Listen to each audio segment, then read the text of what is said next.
오늘 우리가 함께 읽으실 말씀 창세기 27장 1절에서 4절까지의 말씀입니다. 이삭이 나이가 많아 눈이 어두워 잘 보지 못하더니 맏아들 에서를 불러 이르되 내 아들아 하매 그가 이르되 내가 여기 있나이다 하니 이삭이 이르되 내가 이제 늙어 어느 날 죽을는지 알지 못하니 그런즉 내 기구 곧 화살통과 활을 가지고 들에 가서 나를 위하여 사냥하여 내가 즐기는 별미를 만들어 내게로 가져와서 먹게 하여 내가 죽기 전에 내 마음껏 내게 축복하게 하라.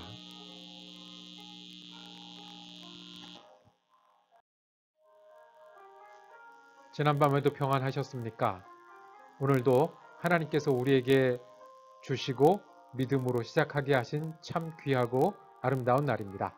말씀으로 시작하셨으니 말씀으로 채우고 은혜 넘치는 한 날 되기를 축복합니다. 기도하면서 시작하겠습니다. 사랑과 은혜가 많으신 아버지 하나님, 하나님 우리를 사랑하여 주셔서 지난밤에도 친히 아버지 되어 우리를 지켜주시고 함께하여 주신 은혜 감사를 드립니다. 오늘 하루를 주님께서 허락하시고 주님과 함께 살기로 결심하게 하셨사오니 우리가 이 결심대로 오늘 하루를 주님께 마음을 두고 충성하며 사는 한 날 되게 하여 주시옵소서. 주님, 오늘도 저희는 만만치 않은 일들을 만날 것이며 주님, 오늘도 저희는 수고하고 애써야 되는 시간들이 있을 것입니다. 그때마다 주님께 감사하는 마음 잊지 않게 하시고 어려울 때마다 주님 의지하게 하시고 저희의 작은 목소리를 크게 받아주시는 주님께서 오늘도 넉넉히 이길 힘을 저에게 더하시는 한 날 되게 하여 주시옵소서. 우리 주님 예수 그리스도 이름으로 기도드립니다. 아멘.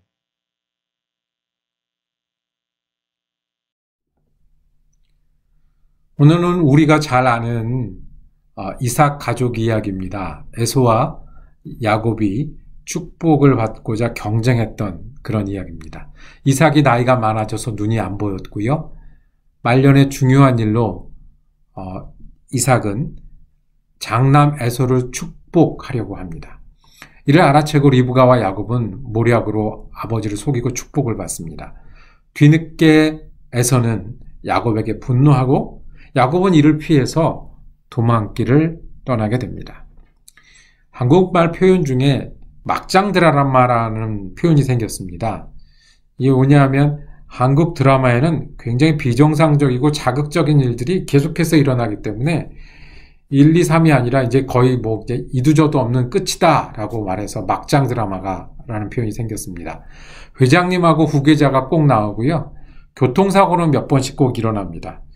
출생의 비밀이 있어가지고 잃어버린 아들이 있거나 숨겨놓은 딸이 있거나 그런 일들, 고부 갈등, 삼각관계, 불륜 이런 것들이 얽히고 설킨 드라마입니다. 오늘 읽은 말씀은 세세히 살펴보면 다룰 주제가 많이 있습니다. 꼭 막장 드라마처럼요. 한 번 일어나기도 어려운 일들이 이렇게 저렇게 얽혀 있습니다.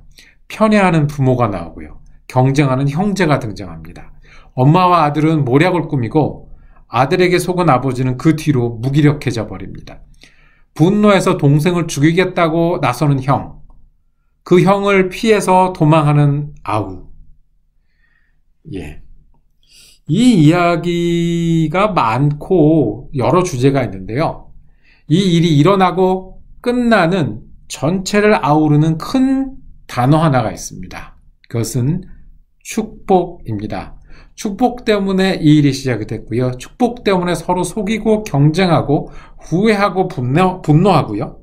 그리고 축복 때문에 비극적인 결말을 맞게 됩니다.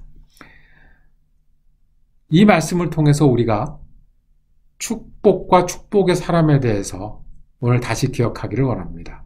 첫 번째, 하나님은 축복하시는 분입니다. 이삭의 가족을 통해서 나타난 하나님은요, 축복하시는 분이세요. 그냥 보고 계시는 하나님이 아니시고요. 멀리 계셔서 1년에 몇 번 제사 드리면 되는 그런 하나님이 아니시고요. 동행하시는 하나님이시고요. 복 주시는 하나님이시고요. 그래서 우리의 삶 속에 인도하심과 채우심으로 함께 하시는 하나님이세요. 그러니까 우리는 그 축복의 하나님을 구하고 예배하고 감사하고 순종하고 뜻을 이루어가는 것을 아주 중요하게 여기는 사람들이 오늘 이 이삭의 가족들입니다. 이삭에게 축복하시는 하나님은 오늘도 축복하시는 하나님이십니다. 이 축복은 우리가 로또에 당첨되거나 이 팔자가 중요하거나 그런 이야기는 아닙니다. 실제로 축복을 하고 나서 이삭은 그냥 약한 노인이 되어버렸어요. 실제로 축복을 받고 나서 야곱은 목숨을 부지하기 위해서 긴 세월을 도망 다녀야 했어요. 우리를 인도하시는 하나님, 채우시는 하나님, 함께 하시는 하나님이 축복이 되시는 거예요. 우리가 주님이 되신다는 것. 우리의 시간과 생명의 주님이 오늘도 되신다는 것. 오늘과 내일의 주님이 되신다는 것. 내가 하는 일에 거기 계시고요. 내가 만나는 사람들 사이에 계시고요. 나를 인도하시고 채우시고 함께 하시는 하나님이 제일 소중한 거다. 그 하나님을 믿고 사는 일이 제일 소중한 거다. 그것이 이삭과 에서와 야곱이 했던 일이에요. 그 하나님이 내게 소중하기 때문에 뺏으려고도 했고 차지하려고도 했고 대를 물려주려고도 했다는 거예요. 지금도 그리스도가 우리가 동행하시는 게 제일 중요하신 분들, 지금도 주님과 함께하는 일이 삶이 제일 중요한 분들은 축복의 사람들이고 축복을 소중히 여기는 사람들입니다. 우리가 코로나 바이러스 때문에 전에 생각하지 못했던 방식으로 살아가게 됐습니다. 우리가 동일하게 느끼는 게 있습니다. 우리 마음대로 사는 게 아니다. 얻기도 하고 잃기도 하는 것이 우리 뜻대로 되는 것이 아니다. 여전히 우리는 하나님이 필요한 사람들입니다. 여전히 우리는 하나님을 의지해야 사는 사람들입니다. 여전히 우리에게 소중한 거는요, 주님께 충성해야 되고 감사해야 되고 주님께 기도하는 일인 거예요. 이 하나님과 사는 일이 축복이에요. 그래서 하나님이 우리 하나님이 되시고 하나님이 우리 삶의 주님이 되시는 게 축복이에요. 그것을 믿고 구하고 감사하고 소중하게 사는 일이 내게는 가장 우선된다. 이것이 하나님을 축복의 근원이요, 우리는 축복으로 사는 사람이다 라고 고백하는 일입니다. 저는 축복으로 사는 사람입니다. 여러분들도 축복으로 사는 사람들입니다. 하나님이, 동행하시는 하나님이 제일 중요하기 때문에 그렇습니다. 둘째로 우리가 기억할 것은 우리는 그 축복을 믿고 소중한 사람이기 때문에 축복을 전하는 사람들이라는 겁니다. 소중하게 여겨서 이삭은 죽기 전에 꼭 아들에게 전해야 될 주는 게 있다고 했습니다. 이삭의 사명은 축복을 전해주는 사람입니다. 내가 에서를 불러서 이야기합니다.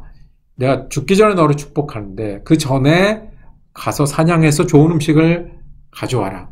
이 음식 때문에 축복을 하는 게 아니고요. 음식을 먹고 나면 더 축복을 잘하는 게 아니고요. 이 축복이 소중하기 때문에 그냥 말 몇 마디를 할 게 아니라 준비해라. 정성을 기울이고 힘을 기울여라. 시간을 들여라. 그리고 이 축복을 나누는 일을 우리가 하자라는 이야기입니다.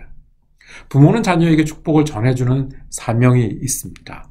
축복을 가르치고 믿게 하고 전하는 것이 우리 그리스도인의 사명입니다. 우리가 축복을 소중히 여기면 그 축복을 나누는 사람들이어야 됩니다.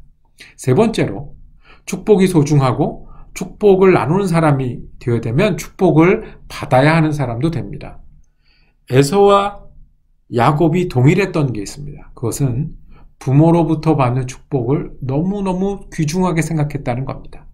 그 축복으로 살고, 그 축복으로 감사하고, 그 축복으로 어려움을 이겨갈 것이고, 그 축복으로 내가 앞으로 남은 사명을 감당하겠다는 겁니다. 자, 그러면 우리는 어떤 축복을 기대하고 구합니까? 우리의 축복은 예수님이세요. 예수님이 동행하시는 거고요. 예수님이 함께 하시면 고생도 축복일 수 있고, 예수님이 함께 하시면 우리에게 넉넉함도 은혜일 수 있습니다. 우리는 축복을 받아야 하는 사람입니다. 축복을 또 전해야 되는 사람입니다.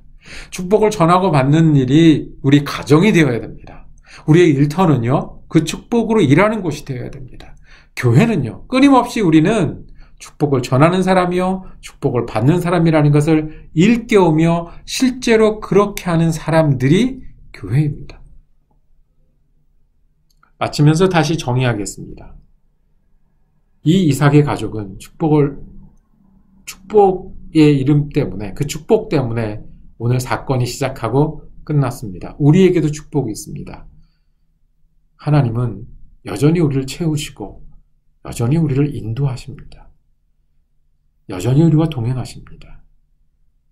이 축복을 소중하게 여기는 사람, 그리고 그 축복을 구하고 감사함으로 그 축복을 전하는 사람, 그리고 그 축복이 소중하고 감사하기 때문에 그 축복을 의지하는 사람이 오늘 이 말씀을 통해서 우리가 다시 바라보게 되는 하나님의 뜻입니다. 그렇다고 보면 오늘 하루 참 기대되지 않습니까? 책을 보실 분도 계실 거고요. 전화를 하실 분도 계실 거고요. 일을 하실 분도 계실 거고요. 더군다나 이렇게 모일 때마다, 생각할 때마다 우리 특별히 어려운 마음을 가지고 계신 분들, 오늘 힘든 일을 감당해야 될 분들에 더 우리가 마음이 가는데요. 주님의 동행하심이 제일 소중하게 여겨서 오늘 하루가 축복의 날을 삼으시길 바랍니다.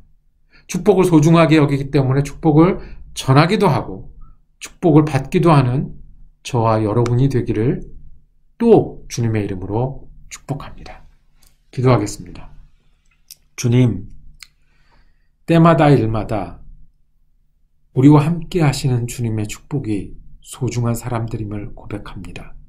주님, 우리를 인도하시는 분이시고 우리를 채우시는 분이시고 또한 우리와 동행하시는 분이십니다.